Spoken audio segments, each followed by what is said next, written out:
Баршаңызға сәлем достар, менің каналыма қош келдіңіздер. Менің каналыма тіркеліп, қолдап, лайк басып, комментарий жасауды ұмытпаңыздар. Бүгінгі жасайтын тағамымыз үйіңізде жұмыртқамен айран болса болды, бұл тағамды жасайсыз. Біз ең алдымен 2 жұмыртқамызды осылай араластырып аламыз әбден.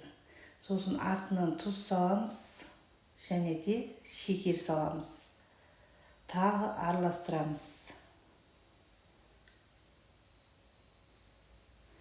Осылай араластыра отырып, артынан сұйық майымызды құямыз. Осылай тағы араластырамыз және де қолдың айранын қосамыз. Қолдың айраны жылы болу керек. Бұл қоспаның барлығы жылы болып, бір бөлме температурасында тұру керек. Және артынан жылы суымызды құямыз. Енді қасықпен жайлап ұн саламыз. Мен 4 қасық ұн саламын, ас қасықпен осылай араластырамыз. Осылай әбден ұнымыз ыдырағанша араластырамыз.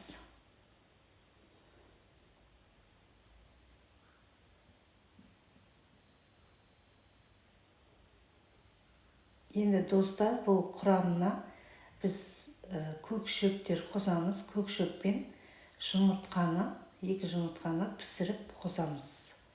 Негізі балаларымыз көбінесе көп шөп жемейді.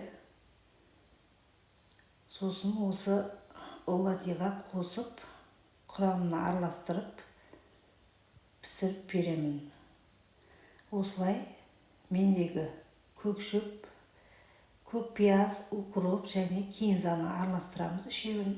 Сосын піскен жұмыртқамызды осылай езіп қоспамызға қосамыз. Осылай қосып жібереміз қоспамызға. Сосын тағы араластырамыз әбден. Осы жұмыртқамызды араластырамыз, мыжып жібереміз. Енді дайын болды қоспамыз. Енді табамызды қыздырып, май жағып, осылай құйып, арғы бетін, бергі бетін пісіріп аламыз қызарғанша. Енді осылай оладиіміз дайын болды. Қып-қызыл болып, әдемі болып піседі. Достар, балдар көбінесе, кішкене балдар көк шөп жей алмайды ғой. Сол үшін мен қоспама көк пияз, укроп, петрушка дегендерді қосып салып жердім. Осы оладиға өте керемет, балдар қызығып жеп алды. Дәмі деген енді айта алмаймын, әдемі болып, дәмді болып шыққан. Сіздер де жасап беріңіздер, балдарға қызығып жеп қояды.